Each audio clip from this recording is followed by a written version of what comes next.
While we were on board the cruise ship last week, we spoke with Royal Caribbean Chairman and CEO Richard Fain about the investigation. Now, I'm sure you've heard of Jennifer Hagel-Smith and George Smith. What impact does this investigation, this attention have on your company? Well, I think the most important thing is anytime we have anything go wrong, or especially if there's a terrible tragedy like this, it's something that we all tend to take very much to heart. It's an awful thing to happen for anybody, and I sympathize with it, and I know our people do. At the same time, there have been some charges made out there about how we handled it.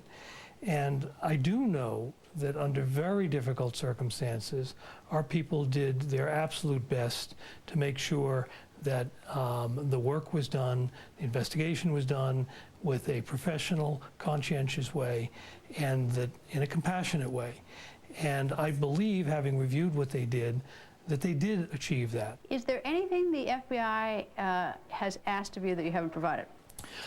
We have provided, we'd like to have answers to everything. We have provided everything we've been able to provide to them in terms of any kind of evidence, in terms of access to our crew, in terms of computer records. Whatever we have turned over. We've had, and we have a very good working relationship. We've been doing this for many years with them whenever they have things, and I think the level of cooperation is quite good on both sides. What are they still asking for? Because it seems to me they want a passenger list. They would want the security cameras. They would want access to the forensic samples in there taken by the Turkish authorities, which is a matter of the Turkish authorities and the FBI and not you. They would like to see, I'm sure they've seen themselves, and they should have seen it early on if they were aggressively doing it. I mean, what else could they, and they'd want a list of your employees. Is there anything else that they want? You gave quite an exhaustive list. I think it covers everything. One of the problems is I'm not an expert in this area, but what does appear to happen is that the FBI asks certain questions, and questions lead them to other things, and then they come back to us and say, can you give us this further information, or can you give us, do you know how to reach so-and-so so we can speak to him?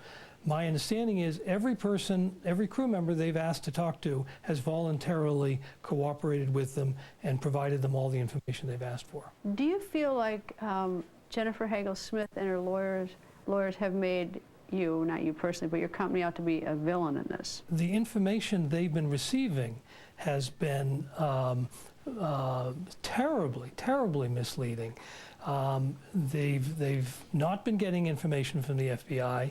They've cut off information flow from us. And so the only information they're getting is from plaintiff attorneys, from people speculating, and that information is horrific. It's not accurate, but it is horrific, and that's, I think, a problem for them, and I feel for them. And I think there is something none of us know how we would react to grief, as I'm sure they're experiencing. Why do you think this has gotten so much attention? You know, lots of places people get hurt, disappear all over the world. I think that it is so unusual for this to happen on a cruise ship. I think that ironically, the cruise ships are so safe, and compared to virtually any other vacation or general living, you're much safer on a cruise ship than virtually anything else you might want to do. And so when it does happen on a cruise ship, that itself is of interest. And of course, any of these are tragic. I mean, you can't not be influenced when you realize what it must be like to a mother to lose her child, or to a wife to suddenly lose her husband. And I think it's sometimes these things just gain a life of their own. I think the fact that we don't have a clear answer, the fact that there is some mystery, was it an accident, was foul play involved, we don't know that. And I think that mystery also adds a bit of spice to it. Let me add a third to it, suicide, and ask you what do you think it points to, murder, accident, or suicide? I don't think anybody in our company thinks that it was suicide.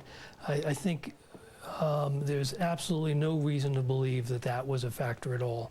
I think the guess is that it was either simply a tragic accident, or there is a possibility of foul play, and we really don't know. And this wouldn't be getting such interest, and we wouldn't be having this conversation if any of us had a clearer answer to that question. And as you mentioned before, I'm really hoping that the FBI helps us answer that question soon. Thank you, sir. Thank you very much. Coming up, this American journalist was ambushed by gunmen in Baghdad and taken hostage, and now her life is in grave danger. An all-new Oprah, the honeymoon cruise ship mystery, her husband's bloody disappearance, and now